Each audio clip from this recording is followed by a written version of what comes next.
وایه اوس وایه شوي دي بس چې دي دقه بس دقه لونو بس اوبه مو به خراب وي تر مرونو قریب و بس دقه وختونه دغه به بس تیر شو او درته کوم ضرورتونه دي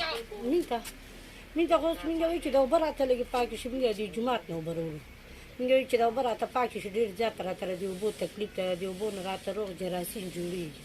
وګوره ته د اوبو ته د پمپ د باټي ته ورته داسې خرابې اوبه دي ودرېده د سیلاب نه پسه د سیلاب نه پسه ډېرې خرابې اوبه دي ودرېدل او بچې دي نو الله دې ورسره وکړي بس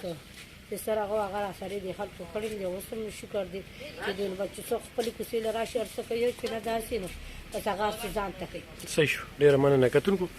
دې تمبو کې دوی اوس هم ژوند کوي او دوی وایي چې د اوبو راته تکلیف دی او دا اوبه چې کوم دي دا وګورئ دا د دې لوښي دا رنګ بالکل بدل کړي نو دا یو ډېره غټه مسله ده بیا دې بوتل ته وګورئ بالکل دا اوبه چې کوم دي نو دا په دې کې ډېرې بیمارۍ دغه کوي نو دې خلکو دا مسله ده دا 400 ده او 400 کې چې سیلاب راغلی دی نو د دې خلکو اوبه چې کوم دي خرابې شوي دي او د هغې نه پس